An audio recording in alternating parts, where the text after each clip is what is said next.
જગદીશ હરે, સ્વામી જય જગદીશ હરે. ભૌતિકતા ન જુઓ, એ જોવા તમે આવ્યા નથી. જે જોવા આવ્યા છો એને ત્યાં શોધવાની કોશિશ કરો. અશ્રદ્ધાન પાપાત્મા જે અનેક પાપો કરીને આવ્યો હોય અને અનેક પાપો કરીને આવેલો જીવ તીર્થમાં આવે ત્યારે એ ડૂબકી જ્યારે મારે ત્યારે એમાં જૂના જે ગયા પાપી જે પરમ સંતો હતા એમનાથી કોઈ અપરાધ થયા અને એ અપરાધો એ તીર્થોમાં હોય છે. અને જ્યારે આ જીવ ડૂબકી મારે ત્યારે બધા પાપો ગંગાજી અને યમુનાજી એના માથે મૂકી દે. એને ફળ મળતું નથી. પાપાત્મા નાસ્તિકો, જે નાસ્તિક હોય, જેને પ્રભુમાં શ્રદ્ધા ન હોય, એને તીર્થ ફળ આપતા નથી. અચ્છિન્ન સંશય, જે સદા સંશયમાં રહેતો, સંશય આત્મા વિનશ્યતિ, સ્વયં પ્રભુએ પણ કહ્યું ગીતામાં, સદા જે સંશયમાં રહેતો હોય એને પણ તીર્થનું ફળ મળતું. હેતુનિષ્ઠ, જે સ્વાર્થી હોય, સકામ કેવળ સ્વાર્થ સિદ્ધ કરવા માટે જ જીવનમાં દરેક કાર્ય કરતો હોય એને પણ તીર્થો ફળ આપતા. તો પાંચ દોષો જે જીવની અંદર છે, શ્રી યમુના જળના પાન કરે તો યમુના જળની સાથે રજ પણ અંદર જાય અને રજ અંદર જાય તો એ રજ સાધારણ નથી, ઠાકોરજીના ચરણારવિંદની રજ છે અને એને કારણે આ પાંચે દોષોમાંથી નિવૃત્ત થાય છે. ઠાકોરજીના ચરણ એ તો અલૌકિક છે. ગોપી ગીતમાં ગોપીજનો પણ ગાતા બોલ્યા, गोपियां कहने लगी प्रभु आपके चरण पांच उपकार करते. सुबोधनीમાં મહાપ્રભુજી લખે કે ઠાકોરજીના ચરણારવિંદ ચરણ રજ આ પાંચ ઉપકાર જીવ પર કરે. પહેલો ઉપકાર કયો? ભગવત ચરણ રજ લૌકિક કામનું ખંડન કરે. લૌકિક કામ જાગૃત કરો. ગોપીજનોનો લૌકિક કામનું ખંડન કરી ચિત્તને અલૌકિક બનાવે.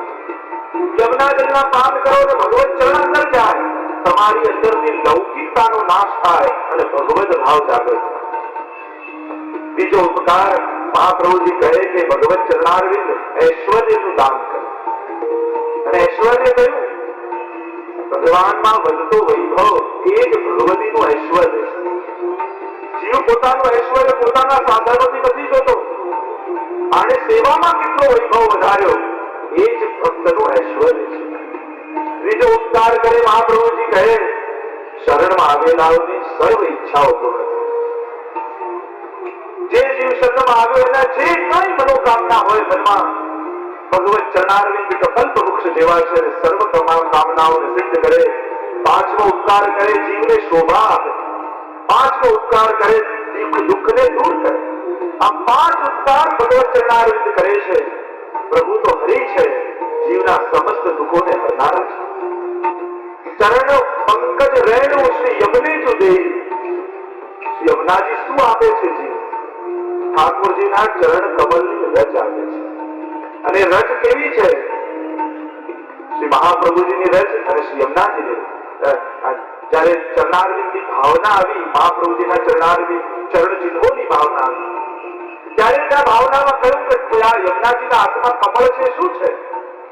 તો કહ્યું એ તો મહાપ્રભુજીના ચરણારવિંદમાં બિરાજેલું ચરણ ચિહ્ન રૂપ કમળ છે. એ કમળ યમુનાજી આગળ ધરે છે અને એના દ્વારા જીવોના તાપોને ધરે છે.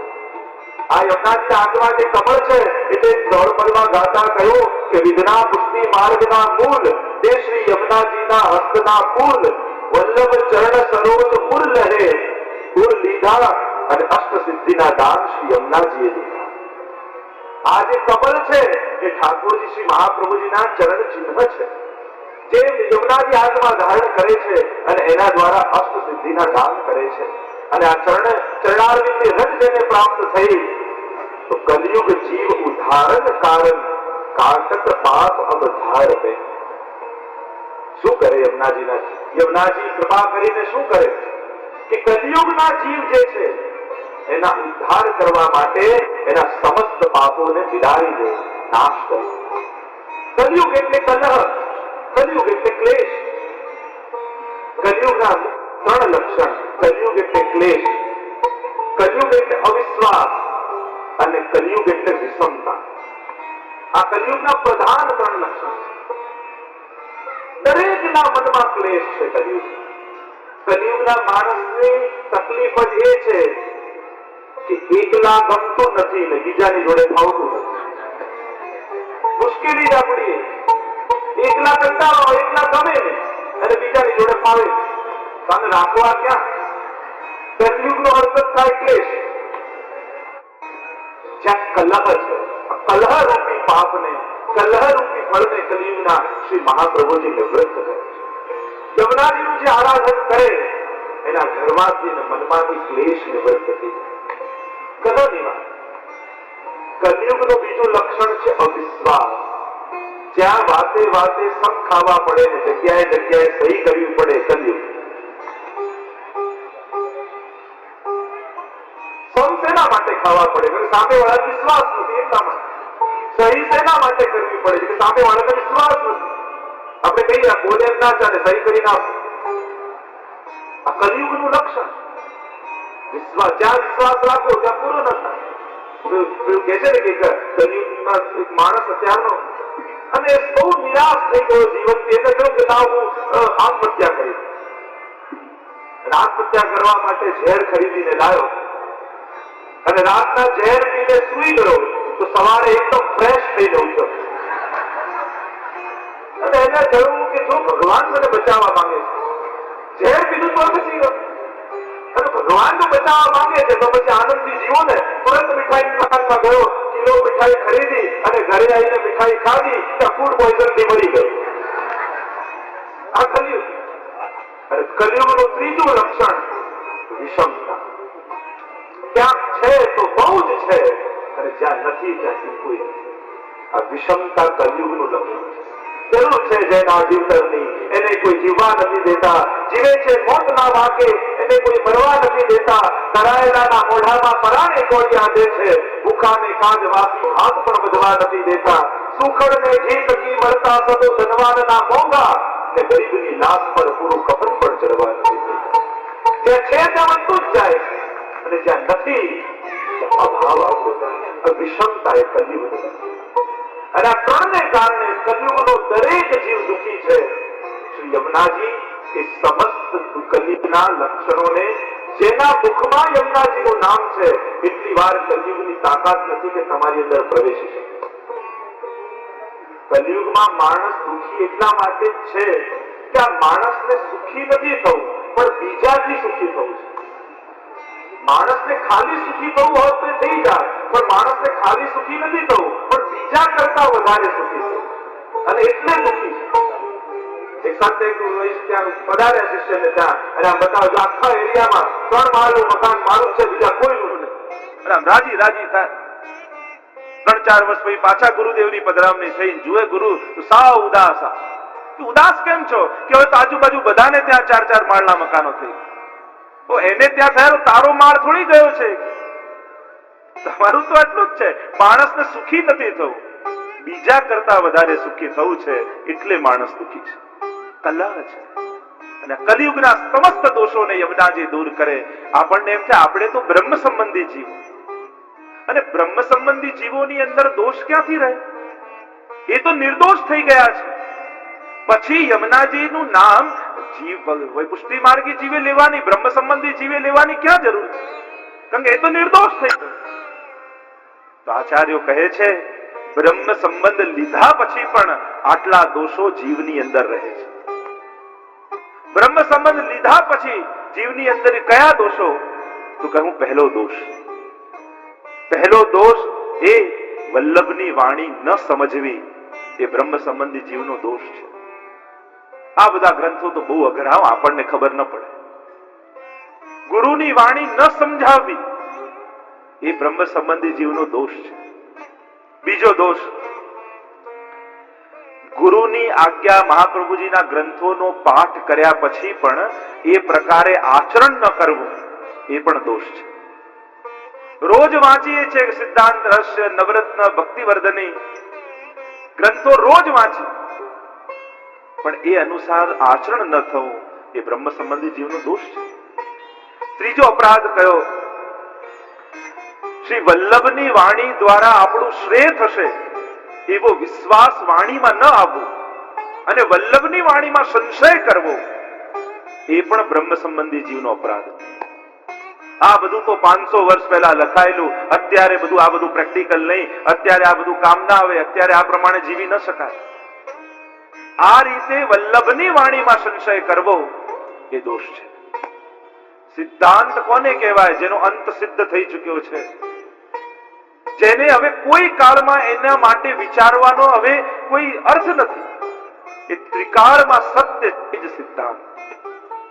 વ્યવહાર પક્ષ બદલાય છે પણ મૂળ સિદ્ધાંતો બદલાતા નથી. બીજો એક દોષ કયો?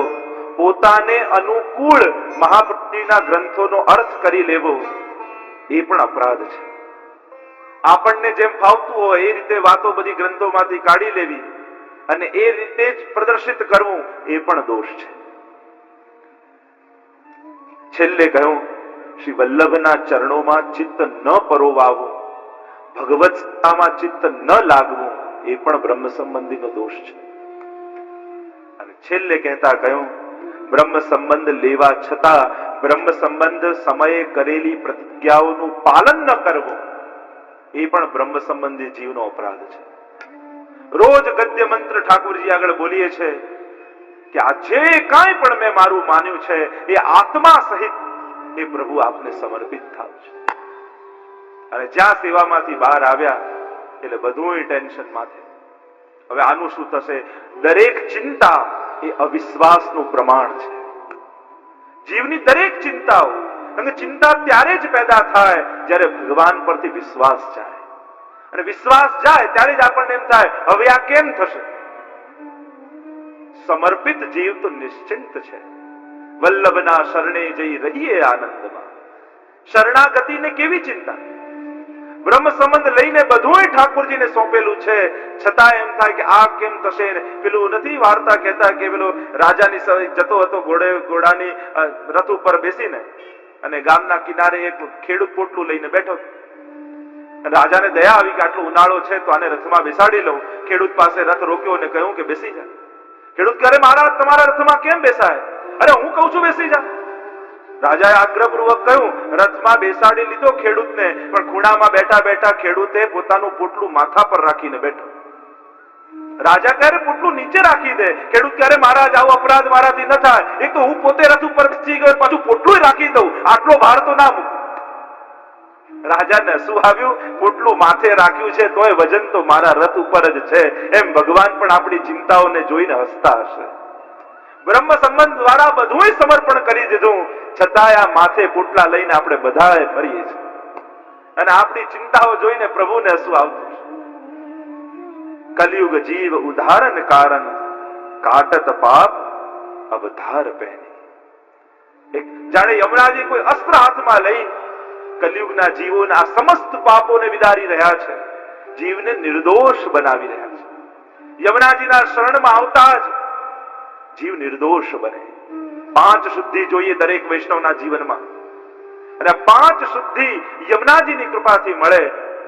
પહેલું વ્યવહાર શુદ્ધ, વિચાર શુદ્ધ, આચાર શુદ્ધ, આહાર શુદ્ધ અને ઉચ્ચાર શુદ્ધ.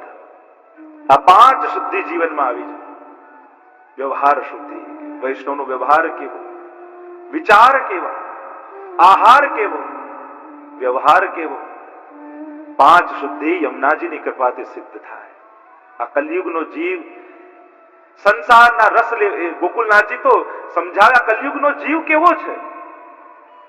ગોકુલનાથજી આખું ચિત્ર બનાવે છે. હાસ્ય પ્રસંગમાં કહે છે કે જેમ આ કલયુગના જીવને સમજાવતા ગોકુલનાથજીએ કહ્યું કે એક વ્યક્તિ હતો, એ પસાર થતો હતો. એને જોયું કે એક બાવડી છે, કૂવો છે, એની પાસે એક વડનું વૃક્ષ છે, અને વડની ડાળીઓ બાવડીની અંદર ઝૂકી રહી છે.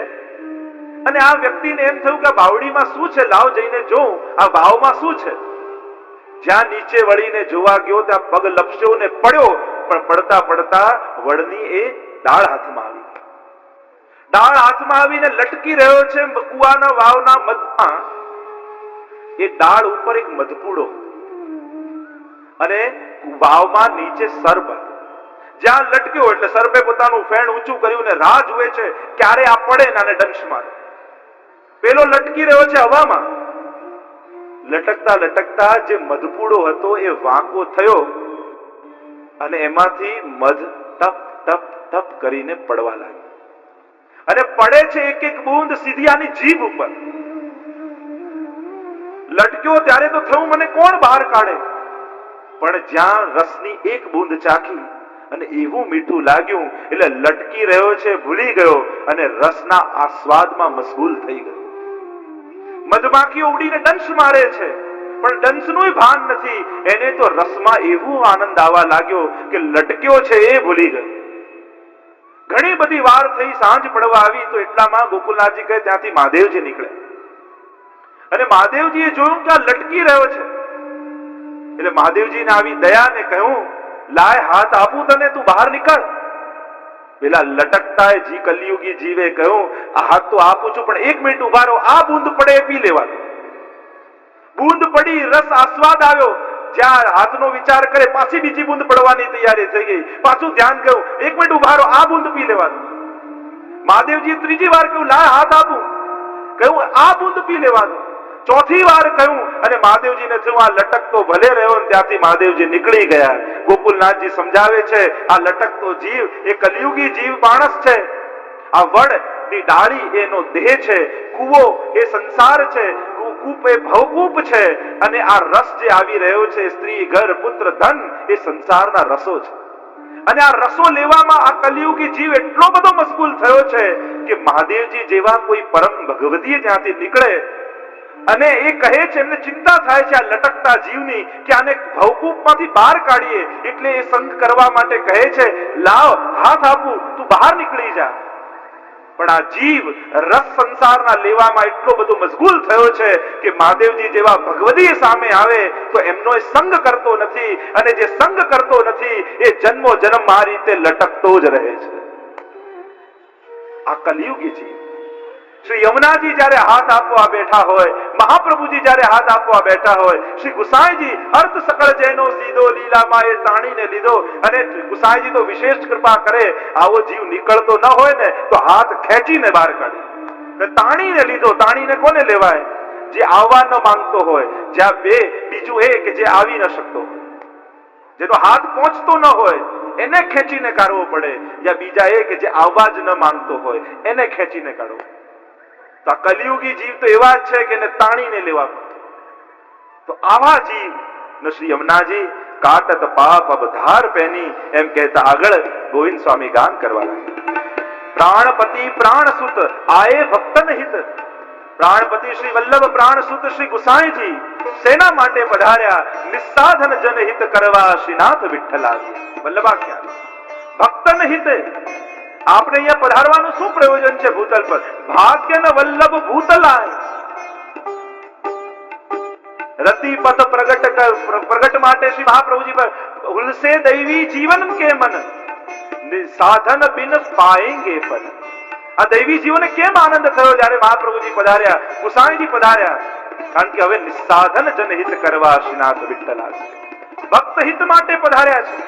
દયા નિજ મહાત્મ્યમ કરિષ્યન્ન પ્રકટમ હરિ વાણ્યા યદા તદા સ્વાસ્યમ પ્રાદુર્ભૂતમ ચકાર. સર્વોત્તમમાં પણ ગુસાઈજીએ કહ્યું મહાપ્રભુજી કેમ પધાર્યા? સ્વયંનું મહાત્મ્ય પ્રગટ કરવું છે. શ્રી યમુનાજીના સ્વરૂપનો પરિચય કરાવવા, શ્રીનાથજીનો પરિચય કરાવવા, આ પુષ્ટિ ભક્તિને ભૂતલ પર પ્રગટ કરવા માટે અને દૈવી જીવોનો ભાગ્યોદય કરવા માટે ભાગ્ય ને વલ્લભ ભૂતલાય. આ જીવનો ભાગ્યોદય ક્યારે કહેવાય? જ્યારે એના જીવનમાં વલ્લભનો પ્રવેશ થાય. એટલે જ વાર્તા સાહિત્યમાં જુઓ, પહેલા પૂર્વ ચરિત્ર આવશે પણ પ્રસંગ તો ત્યાંથી શરૂ થશે જ્યારે જીવને મહાપ્રભુજી મળવાના. પ્રસંગ એક ત્યાંથી લખેલું. આ જીવનમાં સાચો પ્રસંગ ત્યારે જ કહેવાય જ્યારે વૈષ્ણવના જીવનમાં વલ્લભનો પ્રવેશ થાય. ત્યારે જીવન પ્રસંગ બને, ઉત્સવ બને. પ્રાણપતિ પ્રાણસુત આયે ભક્તન હિત સકલ સુખ કી તુમ હો જો શ્રેણી. તમે તો સકળ સુખની શ્રેણી એટલે નિસરણી છો.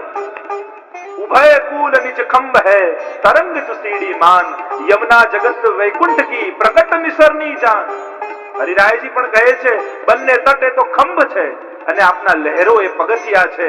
આપ તો વૈકુંઠની પ્રગટ નિસરણી છો. યમુનાજીનો આશ્રય કરે એને વૈકુંઠ ધામની પ્રાપ્તિ થાય. અને કે આગળ કહેતા કહ્યું ગોવિંદ પ્રભુ વિના રહત નહીં એક